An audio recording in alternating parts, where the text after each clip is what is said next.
My friend Derek came back from work that Tuesday looking like he'd seen something he couldn't explain, and I still don't know what it was. But before we get to that, do us one quick favor. Subscribe, hit the like button while you're at it, and comment where you're listening from so we can see how far these stories are reaching. I noticed it first when he walked through my front door. He's been a park ranger for 11 years now, and I've learned to read his face the way you learn to read weather. Some days the forest gives him peace. Some days it gives him exhaustion. And some days, like this one, it gives him something else entirely. He stood in my kitchen doorway holding his belt with both hands, not moving, just staring at the refrigerator like he was trying to remember why he'd come inside. I asked him if he wanted a beer. He said yes, but his voice came out wrong. Not higher or lower, just flatter, like someone had taken an eraser to the emotional part of his throat. He sat at my bar stool and wrapped both hands around the bottle without drinking. I watched the condensation build up and run down his knuckles. He didn't wipe it away. I didn't push him. That's how we work. I've known Derek since high school, and I've learned that some things need time to surface on their own. So I waited, washing the same dish I'd been washing for 3 minutes, giving him the silence he needed. The afternoon light through my kitchen window was golden and thick with the particular quality of late summer. Outside, a lawnmower drone hummed somewhere down the block. Normal sounds. Normal light. Normal Tuesday. He finally spoke at 4:47 p.m. I know because I looked at the clock on my stove when he started talking, making a mental note of the exact moment everything shifted. He said there was a campsite he'd checked that morning, up in the Eastern District, and something was wrong with it. Not wrong like vandalism or trash. Wrong like a room where the furniture had been moved half an inch. Wrong like a photograph where someone's face looked almost right. I turned off the faucet and faced him. He was still holding the beer, still not drinking, but now he was looking at me instead of the refrigerator. His eyes were focused but distant, the way you look when you're describing a dream to someone and realizing how crazy it sounds out loud. He told me the campsite was registered to 2 people. A man and a woman in their 30s had the permit for 3 nights, arrived Friday afternoon. Standard weekend campers. Derek had stopped by Saturday morning for a routine check, as he always does with new sites, and everything seemed normal. They were friendly. The man was grilling breakfast. The woman was reading in a chair. They had a dog, a golden retriever mix that came up and sniffed his leg. Sunday morning, he did another sweep. Same site. Same campers, or so he thought. The man was there. Same camping chair. Same spot under the same tree. But something about the setup felt rearranged, even though nothing had physically moved. The chairs were in exactly the same positions. The tent was aligned with the same trees. The man's orientation was identical. But Derek said it felt like walking into the same room after someone had switched all the picture frames to nearly matching replicas. The man said his wife was down at the creek, that they'd be leaving Monday morning. Derek noted it and continued his rounds. Monday evening, he drove back by on his way out of the district. The campsite was empty. Cleared. Permit logged as complete. But the ranger station had no checkout paperwork, which meant they left without reporting. That happens sometimes. People get early starts. They forget to stop at the office. Derek didn't think much of it. Tuesday morning, he went back to lock the site check. That's when he found the tent. I need to describe the tent carefully because that's where the wrongness concentrated.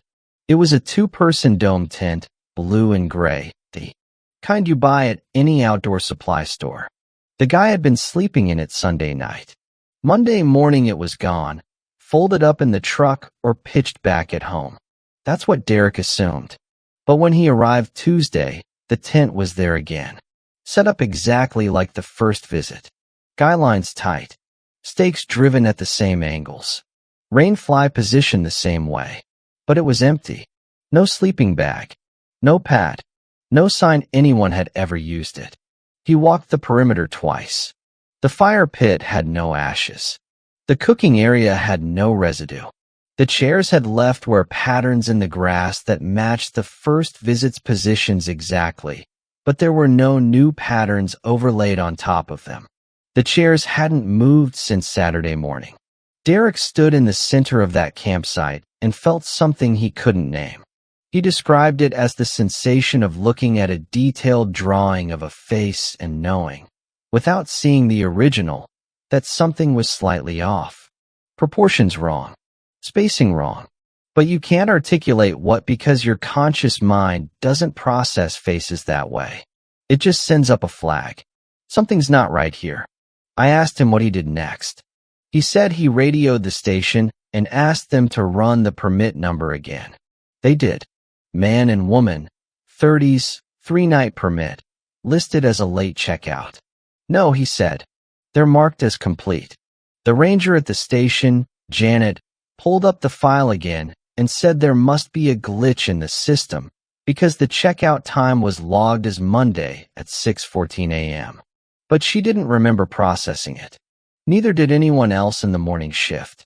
Someone must have, though, because the file was closed. Data doesn't enter itself. Derek drove to the creek. It's a half-mile walk from the campsite, down a maintained trail with wooden steps and railings. He wanted to see if the woman was actually down there, the way the man had claimed. He wanted something concrete, something that didn't feel reprinted. The creek was low for August, clear and slow over flat stones. He walked the entire stretch, maybe 200 yards in each direction. No woman, no dog, no footprints near the water except his own and the ones left by Saturday's patrol. He stood on the bridge and listened to the water and tried to identify exactly what was bothering him about the campsite. It wasn't the tent. It was the timing. The permit said 3 nights. Friday, Saturday, Sunday. They should have been there Sunday night. If they left Monday morning, the tent should have been gone. But the tent was back, set up clean, like it had never been slept in. And there was something else. He wasn't sure how to say it. He asked me if I believed that places could hold memories. I didn't answer. I just waited. He said the campsite remembered them. The way chairs compress grass. The way fire pits darken stones. The way tent stakes leave small punctures that heal over weeks. But the memories in that site were clean and used, like a stage set that had never had an actor step onto it. And that was impossible, because Derek had seen them there. Grilling breakfast. Reading. The dog had sniffed his leg. He left the creek and drove back through the park. He stopped at 3 other campsites and made small talk with the campers just to hear normal conversations. One family was arguing about whether to hike to the waterfall. A retired couple was comparing camp stove models. A teenager was showing his girlfriend how to pitch a tent. Normal problems. Normal voices. Normal human interactions with recognizable emotional textures. The retired couple had been there since Thursday. They remembered seeing the blue tent in the Eastern District and a couple with a golden retriever. The wife said the dog had barked at them Saturday morning when they walked past. The husband said the woman had waved to him from the campsite. Both of them said they hadn't seen anyone there Monday or Tuesday, but they hadn't been looking. You don't look at other campsites when you're minding your own business. Derek came to my house after that. He sat at my bar and held his beer and tried to tell me what he couldn't articulate. He said it felt like something had gone wrong with a piece of documentation. Not the campsite itself. The record. Like there was a gap in the official timeline that wasn't supposed to exist. Like someone had edited the file and left fingerprints. I told him maybe they left early and someone else set up the tent. He said no one sets up a tent exactly like that. Stakes at exactly the same angles. Guy lines at exactly the same tension. Rain fly positioned to within inches. That's not coincidence. That's replication. And the chairs. The chairs were in the same positions, with the same wear patterns, as if no one had sat in them for 3 days. He finished his beer, but didn't seem to know he'd been drinking it. I watched him get up and walk to my window, looking out at the street like he expected something specific to appear. I asked him if he reported it. He said he didn't know what he'd report. Nothing was missing. Nothing was damaged. No crime had been committed. Just wrongness. Just a feeling the world had glitched in a small, localized way and nobody else had noticed. I made dinner. Pasta with tomato sauce from a jar, garlic bread from a bag. He ate without tasting it, mechanically, like his body needed fuel and his mind was somewhere else. I watched him push the pasta around his plate, and I felt the first thin thread of unease work its way into my chest. Not because of the campsite story, because of how different he looked. Derek is a big guy, broad shoulders, easy movements, the kind of confidence that comes from spending years alone in the forest with nothing but training and silence. But sitting at my table, picking at garlic bread, he looked like a man waiting for something he couldn't name. He left at 8:30. I watched his truck pull out of the driveway, and I stood in my doorway until his taillights disappeared around the corner. The evening was humid and loud with insects, summer sound that always felt comforting. But I stood there longer than I needed to, listening to the crickets and the distant highway hum, because something about the conversation had lodged under my skin like a splinter. I went inside and locked the door. Then I locked it again, even though the first lock worked fine. I checked the windows even though they were already closed.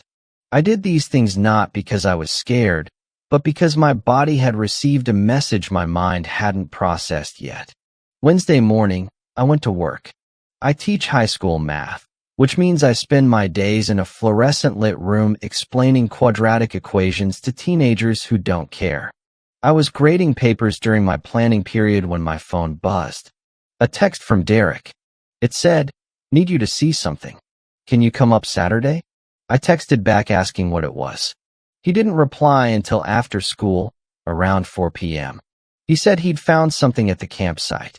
Something he couldn't explain. He needed a second set of eyes. I drove up Saturday morning, leaving my apartment at 7 a.m. and hitting the highway before most traffic. The park is about 90 minutes from my city, mostly two-lane roads that wind through farmland and small towns. I stopped for gas at a station I'd never been to, paid at the pump, and stood in the warm morning air watching the pump counter tick up slowly. A woman was pumping fuel into a minivan nearby, 2 kids bouncing in the back seat. Normal Saturday. Normal everywhere. I arrived at the ranger station at 9:15. Janet was at the desk, a woman in her 50s with reading glasses perpetually perched on her head.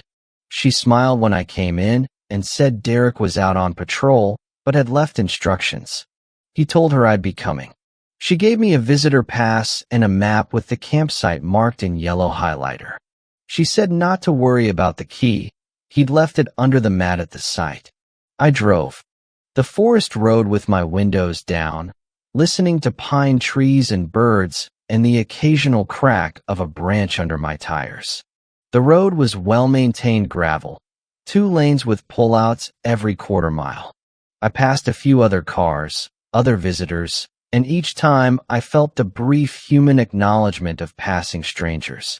The world felt solid. The world felt normal. The campsite was at the end of a short spur road, a parking area large enough for 2 vehicles with a trailhead leading into the trees. I parked and got out, standing in the warm silence of the forest. The air smelled like pine needles and earth and something faintly mineral, maybe the creek running through the drainage below. I found the key under the mat exactly where Janet said it would be. The trail to the campsite was maybe 200 yards, a gentle downhill slope through mature hardwoods. The canopy filtered the morning light into green-gold patches on the forest floor.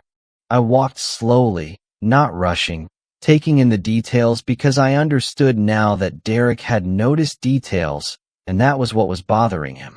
The wrongness lived in the specific, in the almost right. I found the campsite at 10:08 a.m. I checked my phone because I wanted to timestamp my arrival the way Derek had. The site was positioned in a small clearing, bordered by a rock outcropping on one side and a gentle rise on the other. The tent Derek had described was there. Blue and gray dome tent, set up perfectly, stakes driven at precise angles, guy lines tight. The chairs were there too. Two folding chairs positioned at identical distances from the fire pit, were patterns in the grass exactly as Derek described. The fire pit had no ash, no char, no sign of use. The cooking area was clear.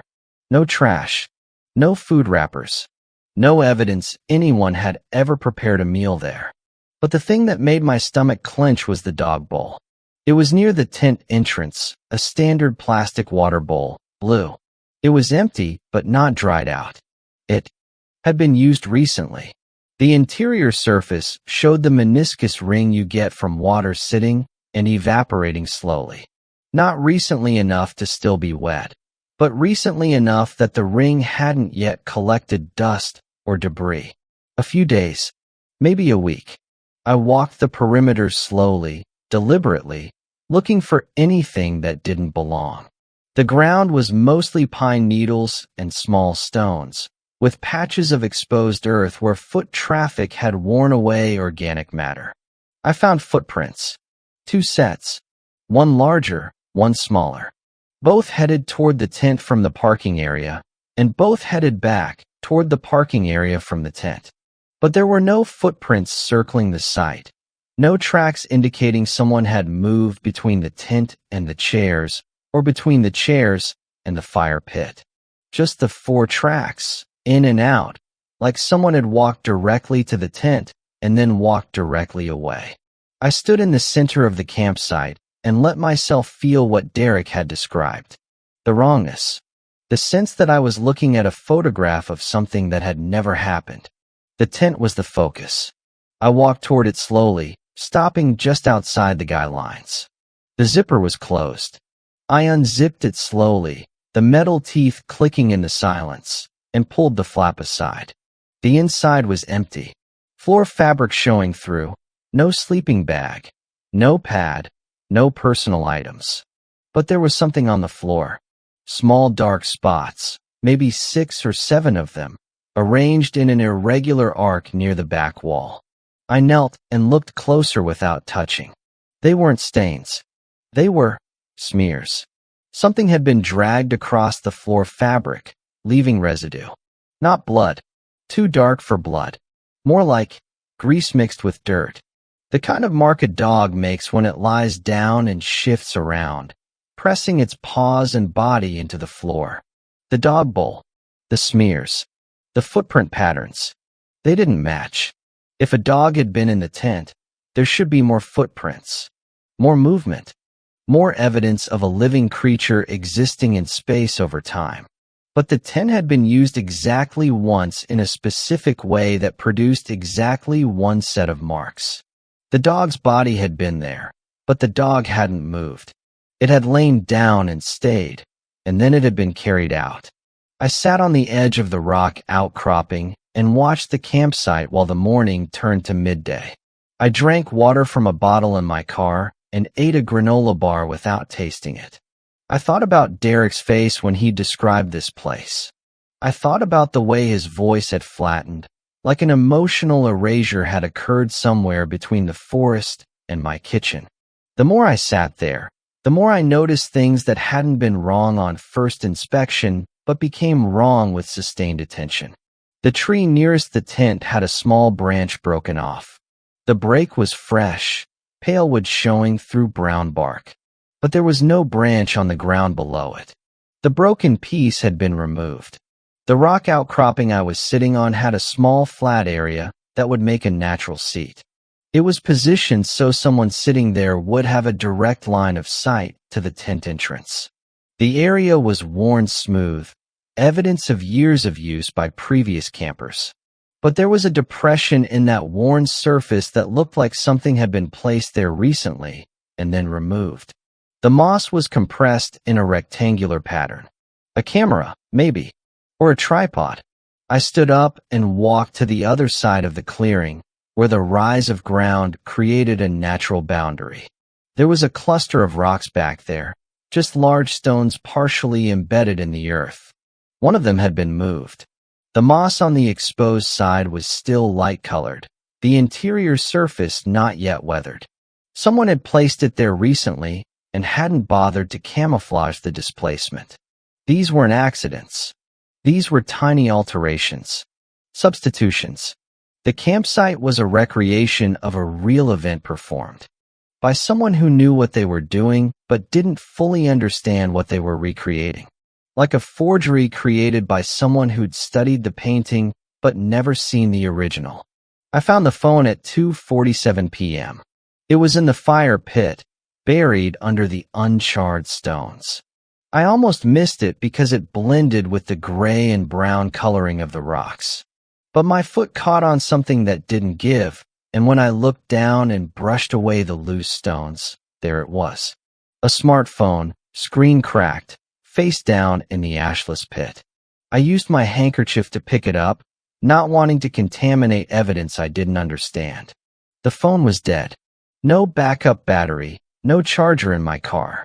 I put it in a plastic bag I'd brought for my lunch leftovers and placed it on the dashboard where the afternoon sun might warm it enough to spark some residual charge. I needed to see what was on that phone.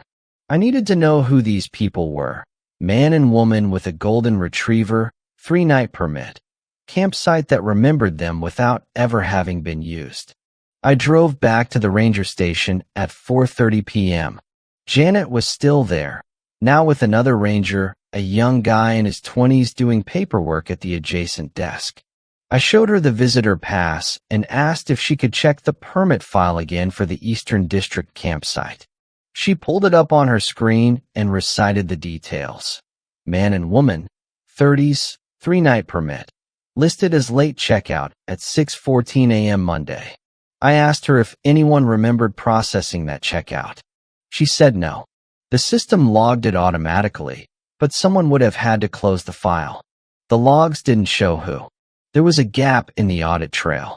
She said it had been happening more often lately, little glitches in the software, and she'd put in a ticket with the IT department. But nobody had fixed it yet. I showed her the phone. I explained where I'd found it, in the fire pit, and how it didn't make sense given the rest of the site. She looked at the phone through the plastic bag, at the cracked screen and the water-damaged casing. She said she'd log it as found property and try to contact the registered owner. But she seemed distracted, like something I'd said had triggered a memory she was trying to access. She looked at the phone again. She looked at her computer screen. She said quietly that there were other campsites like this one. Not this exact situation, but glitches. Places where the records didn't match what the rangers remembered seeing. A site that showed as occupied during a week when the ranger who checked it swears it was empty. A permit that was processed by someone who wasn't working that day. A fire pit with evidence of use that the morning patrol swears wasn't there the night before. She said it had been happening for a few months now. Just little things. Just enough to make you question your own memory. She said she'd started keeping a personal log because she didn't trust the official records anymore. She said the other rangers thought she was being paranoid. I asked her if she knew anything about the couple in the Eastern District campsite. She said no, but she hesitated. That particular hesitation that means the answer is there, just not in the form you're expecting. She said there were other reports. Not official reports. Just things she'd overheard. 2 weeks ago, a ranger came back from a multi-day patrol in the Western District and couldn't remember 3 of the campsites he was supposed to have checked. Not forgotten. Remembered wrong. He said he'd visited sites that didn't match his records, where the equipment was present but the permits had been processed by someone else, where the fire pits were warm when they should have been cold. He took a leave of place. Nobody had heard from him since. The young ranger at the next desk finally looked up from his paperwork. He said quietly that he'd found something last week. A campsite in the Southern District that checked. Out perfectly. Permit valid. Equipment present. Evidence of use exactly matching the records. But when he walked the perimeter, he found a path that led into the trees, about 100 yards, to a clearing he'd never seen on any map. In that clearing, there was a folding chair. Just one, positioned in the center, facing a specific tree. He said the chair had patterns exactly matching the shape of a human body. The grass beneath it was compressed in a way that suggested long-term use. But the path leading to it hadn't existed before. He knew this because he'd walked that same section of forest dozens of times and never seen a path there. He marked it in his personal notes. He went back 2 days later to take photos. The path was gone. No trace of disturbance. Just dense forest floor with decades of pine needle accumulation. Janet said quietly that they didn't talk about these things anymore. Not officially, not even informally. Because when you talked about them, you started to question your own presence in them. You started to wonder if you were remembering things that had happened or things that someone had wanted people to remember. I drove home in silence, the plastic bag with the phone on my passenger seat. The afternoon light was the same golden quality as that Tuesday when Derek had first come to my house. The highway stretched ahead of me, flat and straight, and I felt like I was moving through a space that had been carefully constructed to resemble a highway. The signs looked right. The road markings looked right. The other cars looked right. But the colors were slightly muted. The shadows fell at angles that felt almost correct. I got home at 7:30 p.m. I plugged the phone into my laptop and held my breath while it tried to boot. The screen flickered, showed the manufacturer's logo, and died. I tried again. Same result. The battery was completely dead and the damage had corrupted the charging circuit. I couldn't access the data without specialized equipment. But I kept trying anyway. Partially because I needed to know what was on that phone. Partially because I needed an excuse to do something normal, something grounded, something that didn't involve wondering whether I'd actually visited a campsite or remembered visiting a campsite that had been engineered to be memorable. Derek called at 9:15 p.m. I didn't answer. I let it ring while I stared at the dark phone screen and counted the seconds between vibrations. He called 4 more times over the next hour. I didn't answer any of them. I don't know why. I told myself it was because I didn't have anything to tell him. I told myself it was because I was tired. But that's not the real reason. The real reason is that I was afraid he'd sound different. Flat again. Emotionally erased. And I would know then that something had happened to him after he left my house that Tuesday. Something that had nothing to do with the campsite and everything to do with whatever was creating the glitches. The phone finally powered on at 11:47 p.m. I saw the screen illuminate from across the room, and I moved quickly, heart pounding, to look at what had loaded. The home screen showed a weather app and the time. No lock screen. The phone had reset itself somehow, damage or not, and all the data was gone. The camera roll was empty. The contacts were blank. The call log showed 0 entries. The gallery was a blank canvas. Someone had wiped that phone completely, and they'd done it recently. The water damage and cracked screen were superficial. The real erasure had been performed digitally. I sat on my couch in the dark and listened to my apartment settle. The pipes groaned. The refrigerator hummed. Outside, a car passed with its headlights sweeping across my ceiling. These were normal sounds.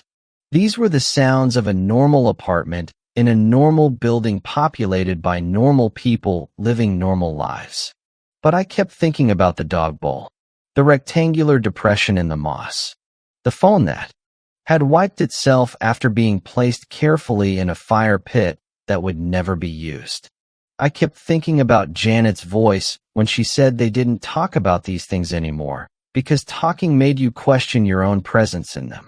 I don't know what happened to Derek. He stopped answering calls after that night. I drove to his apartment 3 days later and found it empty. Not vacant. Not for rent. Just empty. The furniture was gone. The personal effects were gone. The landlord had no record of anyone named Derek ever living there. No lease. No deposit. No final month payment. His neighbors said they'd never seen a man matching his description. But that's not the part that keeps me awake at night. The part that keeps me awake is that I remember him. I remember high school. I remember college. I remember the fishing trips and the camping weekends and the phone calls about nothing in particular. I remember his face and his voice and the way he held his beer. All of that is real. All of that is stored in my memory with perfect fidelity. The park records show no ranger named Derek. The Social Security Administration has no record of his number. His driver's license photo doesn't match any database I've checked. But I remember him. I remember him clearly. I remember everything about him except the parts that would prove he existed. I found the camping permit yesterday. It was in my mailbox, slipped under the door somehow, though I was home all day and didn't see anyone approach. The permit is for 2 people, a man and a woman, 3 nights in the Eastern District campsite, valid from this coming Friday through Sunday. The handwriting is neat and precise, the kind of handwriting that comes from not being in a hurry. The name on the permit is Derek. The second name is mine. I'm writing this because I need to document what I know before I forget. Because I understand now what Janet meant about questioning your own presence. The glitches aren't happening to the campsites. They're happening to us, to our records, to our documentation. Something is editing the world and making sure the edits stick. And the edits always start with small things that don't quite fit. If you're reading this, check your memories. Check your photographs. Check the people you think you know and the places you've been. If something feels wrong, if something feels reproduced, if something feels like a copy that wasn't made from the original, say something. Write it down. Document it. Because whatever is doing this, it needs us to stay quiet. It needs us to doubt our own perceptions. And the more we doubt, the more space it has to work. My phone rings. I don't recognize the number, but I know who it is. The voice on the other end is flat, emotionally erased. It's Derek, or whatever version of Derek remains. He's calling from somewhere that sounds like static and distance. He wants to know if I received the permit. He wants to know if I'm ready for the trip. He says the campsite is perfect this time of year. He says they'll have everything set up for us. I don't answer. I set the phone down gently and walk to my window. The street outside is empty. Normal. The evening light is golden. The lawnmower drone hums somewhere in the distance. Everything looks exactly right. But I can see my reflection in the window, and something about it looks almost right. The proportions are correct. The positioning is correct. But the expression is wrong. I'm not making the face I'm supposed to be making. I'm smiling, but I don't remember deciding to smile. I lift my hand and wave at myself. My reflection waves back, half a second delayed, movements almost matching mine. Almost. Not quite. The phone is still ringing.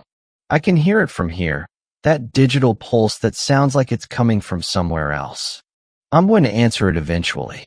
I can feel that. I can feel the pull of it, the gravity of whatever is on the other end, the thing that speaks with Derek's voice and knows my name. But not yet. For now, I'm going to stand here and watch myself wave. And I'm going to wonder which one of us is the original and which one was written in later. I'm going to wonder what I was doing last Tuesday at 4:47 p.m. before Derek came to my house and told me about the campsite. I can remember, but I'm not sure anymore if I should trust the memory. The thing about edited copies is that they always include the previous version's data. They keep everything they overwrite. That means somewhere, in whatever system is doing this, there's a record of who I was before the changes started. A file with my real memories, my real history, my real face in the window, making an expression I actually chose. I'm going to find that file. I'm going to dig through whatever database holds the original version of reality and pull myself back out. But first, I have to answer the phone. Because Derek, or the thing wearing Derek's voice, is asking me to come to the campsite. He's saying it's almost ready. He's saying they'll have everything set up by Friday. and I can feel myself wanting to go. I can feel the version of me that was written later reaching for the phone, reaching for the permit, reaching for the golden evening light that isn't quite golden enough anymore. That's why I'm writing this down. Not to warn anyone, not to save myself, just to document that I existed before the edit. That there was a version of me who sat at his bar stool and listened to his friend's flat voice and thought something was wrong. That version of me was real. I can remember him clearly. I'm going to post this somewhere. Somewhere the edits won't reach. Somewhere the glitches can't follow. And when I find it, when I put it down, I'll be able to look back at this document and know that at least this part of me was never changed. The phone has stopped ringing. The silence is worse.